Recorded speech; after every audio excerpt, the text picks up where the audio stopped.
Programa Palavra Espírita.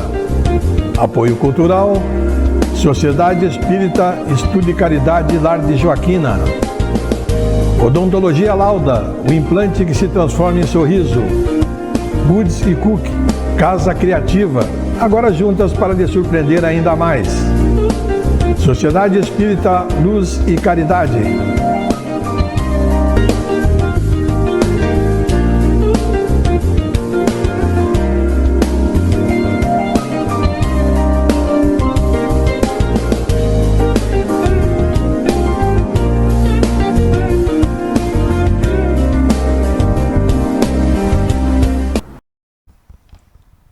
Estamos iniciando pela TV Santa Maria, canal 19 da NET, mais um programa Palavra Espírita, agradecendo aos nossos apoiadores culturais, Sociedade Espírita Estudo e Caridade Lar de Joaquina, Odontologia Lauda, o implante que se transforma em sorriso, Goods e Cook, Casa Criativa, agora juntas para lhe surpreender ainda mais, e Sociedade Espírita Luz e Caridade, situada na rua João Schwetz, 181, no bairro Rossato, aqui em Santa Maria.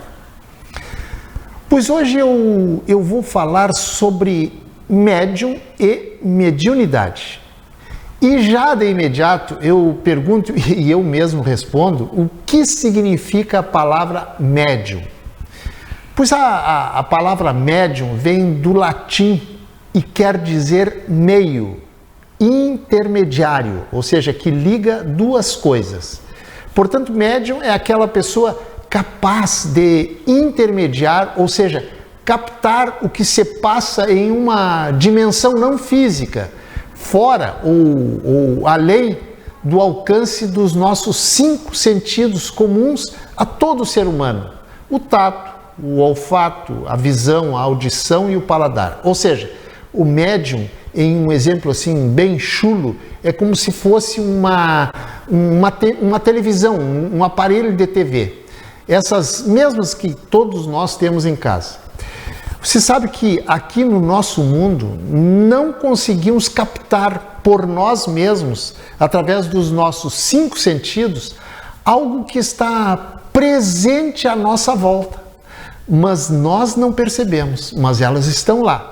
São as ondas eletromagnéticas de sons e imagens que estão permanentemente passando, digamos assim, sobre as nossas cabeças, apesar de nós não podemos vê-las e nem senti-las. Então, para captar essas ondas, o que nós precisamos? Precisamos de uma TV para captar o som e as imagens. Você aperta um botão e a recepção de som e imagem passa a ser possível. As ondas que esses aparelhos recebem estão fora do nosso mundo material, mas apesar de nós não podermos vê-las, elas existem.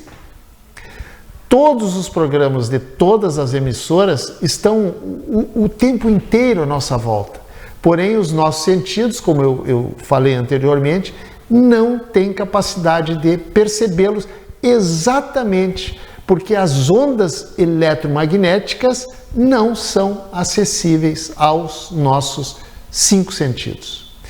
Pois o médium é uma pessoa que tem de alguma forma a capacidade de captar, de intermediar o que você não percebe, o que você não vê, mas está à sua volta, está ao seu derredor, digamos assim. Eu tenho lido e até mesmo ouvido alguns espíritas dizendo que todo o ser humano, de alguma forma, é um médium. Pois eu, e até muito respeitosamente, divirjo de quem pensa assim. Eu penso que todo o ser humano tem mediunidade, porém nem todos são médiuns. Agora, uma outra particularidade sobre o médium e mediunidade. O que faz uma comunicação acontecer? Bem, a facilidade da comunicação depende da semelhança, o casamento, digamos assim, entre os dois fluidos, o do espírito e o do médium. Determinados médiums têm mais facilidade em transmitir comunicações de espíritos sofredores, pois seus fluidos se casam bem com esse tipo de espíritos comunicantes. O que não quer dizer que o médium seja pior que outro que recebe outros tipos de mensagens. Porém, com o tempo e com o exercício mediúnico, esse médium vai se tornando mais flexível, pois seus fluidos vão combinando com mais facilidade com outros tipos de espíritos. Outra coisa importante, para uma manifestação, uma comunicação, um intercâmbio acontecer, é necessário que haja o quê? Uma simbiose energética, ou em outras palavras, uma afinidade fluídica, digamos assim, entre o médium e o espírito comunicante, independente dos estágios evolutivos de ambos, tanto do espírito quanto do médium. Apesar de a espécie humana ser basicamente igual, ou seja, possuir 2 braços, 2 pernas, uma boca e tantas outras semelhanças físicas, a verdade é que as semelhanças terminam aí. Pois cada ser humano é um universo independente e absolutamente individual.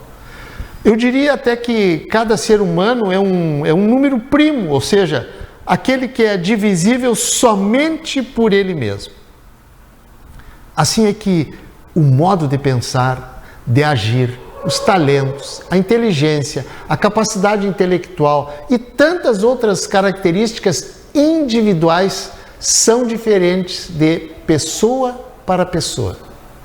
Pois com a mediunidade acontece a mesma coisa. Ou seja, o nível de mediunidade de cada um também varia. Outra coisa que eu acho importante salientar aqui é que a mediunidade não é sagrada, não é esotérica, não é feitiçaria e nem tampouco sobrenatural. E mais, a mediunidade não escolhe condição social, não escolhe raça e nem corrente religiosa e nem é alcançada através de rituais místicos e nem muito menos ainda de fórmulas mágicas, pela simples razão de que a mediunidade é universal. E por ser universal, ela é divina. Hoje o mundo está, aliás, sempre esteve cheio de médiuns de todas as religiões e até fora delas, pois a mediunidade, não é propriedade do espiritismo e nem dos espíritas. A mediunidade também, ao contrário do que muitos pensam, de nada serve contra o chamado mal-olhado, olho gordo, e nem para acertar os números da Mega Sena. A mediunidade, ao contrário, também do que muitos pensam, inclusive espíritas, não é dom de Deus e nem é exclusiva de pessoas. Absolutamente não. A sua prática é fruto de perseverança, equilíbrio, estudo, aliás, muito estudo, e principalmente vontade de ajudar. A mediunidade não tem como objetivo falar com os ditos mortos, que na verdade estão muito vivos.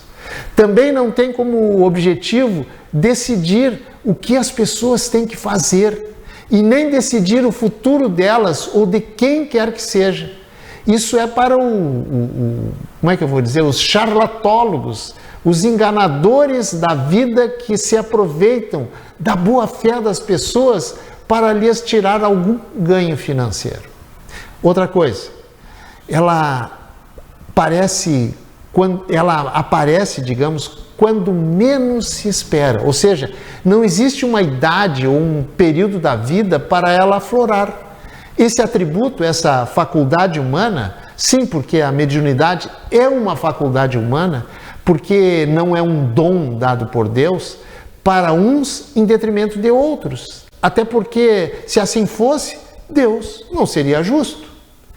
Na verdade, essa capacidade, essa faculdade mediúnica faz parte do planejamento espiritual do indivíduo desde antes, muito antes do seu nascimento. É quando são traçadas as metas importantes da vida do espírito para quando encarnar neste planeta escola para uma nova experiência na carne. Mas e a ciência? Como explica a ciência, como explica a mediunidade? Bem, na verdade, a ciência acredita que a explicação para o fenômeno mediúnico está no cérebro. Mas até hoje não conseguiu explicar como funciona esse mistério no cérebro, quando a pessoa começa a sentir alguns sintomas característicos como sonolência, distúrbios comportamentais, cheiros, movimentos de objetos, barulhos como batidas, como começa a ver vultos, ouvir vozes de gente que ela não vê e ninguém vê, e tantos outros fenômenos que acontecem com a mediunidade quando ela começa a aflorar. Infelizmente, as pessoas muitas vezes convivem com isso sem saber o que está acontecendo com elas, pois normalmente esses fenômenos, se podemos chamar de fenômenos, começam a aparecer do nada, assim de uma hora para outra, como se diz. Aliás, como dizia Chico Xavier, a propósito das comunicações e das manifestações espíritas, ele dizia o seguinte, que o telefone toca de lá para cá. Ou seja, não adianta eu não querer, pois nós não temos ingerência sobre isso. E também não adianta eu querer, pois quem tem que querer são os habitantes do mundo do lado de lá. Por isso que Chico dizia que o telefone toca de lá para cá. E quando isso acontecer, é importante, em primeiro lugar, consultar um profissional da área médica, de acordo com o sintoma apresentado. Mas também procurar uma casa espírita da confiança da pessoa, principalmente aquelas que oferecem o chamado atendimento fraterno para ela ser orientada. E no frigir dos ovos, aliás, afinal, quem é que está certo? A ciência, que afirma que esses fenômenos são um mecanismo orgânico, ou algumas religiões, principalmente o espiritismo, que diz ser esses fenômenos de origem espiritual? Quem é que está certo? Na verdade, ambos, tanto a ciência como o espiritismo, têm razão e não se contrapõem, na medida em que, quando de um transe, por exemplo, existe sim alterações neurológicas no cérebro da pessoa, porque o cérebro é o órgão que comanda as reações do corpo. Então a ciência está certa. Já o Espiritismo mostra que a origem das manifestações inteligentes provém do mundo espiritual através de quem? Do cérebro. Ou seja, tanto a ciência quanto o Espiritismo estão corretos. Cada um com a sua análise, com o foco no que lhe cabe investigar. A ciência lhe cabe investigar o corpo, a matéria, e o espiritismo lhe cabe investigar o transcendental, ou seja, aquilo que existe, mas que está fora dos métodos experimentais da ciência. E então, há milhares de exemplos e casos ao longo da história para comprovar. Aliás, a ciência e a religião são duas alavancas da inteligência humana, apenas que com focos diferentes. Uma, a ciência, encarregada de descobrir, revelar e explicar as leis do universo material. E a outra, divulgar as leis do universo espiritual. A aparente contradição que existe entre uma e outra provém do fato de que uma você vê, no caso a ciência, e a outra que você não vê, mas sente. Mas com a evolução espiritual da humanidade, esses vértices deixarão de ser paralelos. Com a passagem do tempo, se encontrarem e se apoiarem um no outro, apoiados na lógica e na razão. As percepções da mediunidade, em muitos casos, desabrocham, digamos assim, desde muito cedo, ou seja, desde criança. Infelizmente, com o passar do tempo, por pressões e pelo desconhecimento do mundo adulto, aquela criança que veio com a missão de ajudar outras pessoas será chamada de mentirosa ou convencida de que aquilo que ela vê ou sente e que ninguém vê e ninguém sente é fruto da sua imaginação. E com isso ela vai reprimindo as suas percepções e sensações até perdê-las por completo. Infelizmente, poucos são os que aceitam e conhecem esse universo do lado de lá, que se mistura com o nosso universo do lado de cá. E como isso, ela fica condicionada aos seus 5 sentidos, e o sexto, um dos mais importantes, vai desaparecendo até ser perdido. Aliás, perdido não, mas afastado completamente. E quando na vida adulta, ela, porventura, essa criança, hoje adulta, voltar a sentir percepções extras sensoriais, o que ela fará? Procurará um psiquiatra. Infelizmente, o normal é as pessoas anularem os seus melhores dons porque não permitem que eles se desenvolvam. Ainda que o mundo tenha evoluído em muitos sentidos, infelizmente, existem muitas verdades invisíveis por trás dos bastidores da vida que ainda são reprimidas pela sociedade e principalmente pelas religiões, como se real e verdadeiro fosse somente aquilo pregado pelas religiões, principalmente as mais tradicionais. E por falar em religiões, vou encerrar contando uma historinha interessante que eu li há poucos dias em algum lugar, não lembro onde.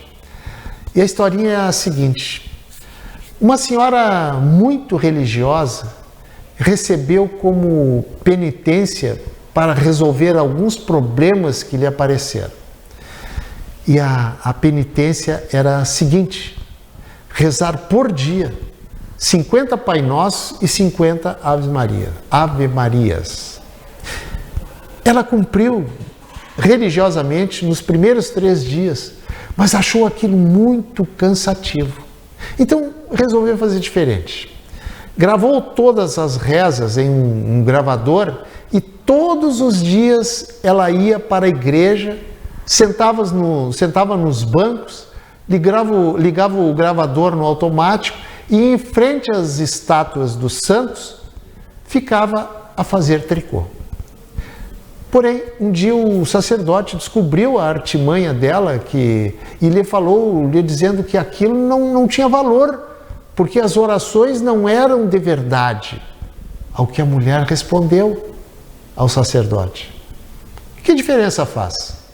As estatuetas também dos santos também não são de verdade? Antes de finalizar o meu comentário de hoje, me permita falar um pouquinho sobre o médium ou a médium. É o seguinte: quem veio ao mundo com essas capacidades tem por obrigação estudar profundamente a mediunidade e trabalhar incansavelmente pelo seu aperfeiçoamento moral e espiritual. Somente dessa forma, essas pessoas que vieram com essa responsabilidade poderão reabilitar-se a desempenhar de forma honesta e competente essa missão que lhes foi confiada pela espiritualidade superior. E para finalizar, agora sim, definitivamente, lembre-se de uma coisa: ninguém vem a este mundo com a habilidade de ser serralheiro se nasceu para ser marceneiro. Pense nisso. Um abraço e até o nosso próximo encontro. Tchau.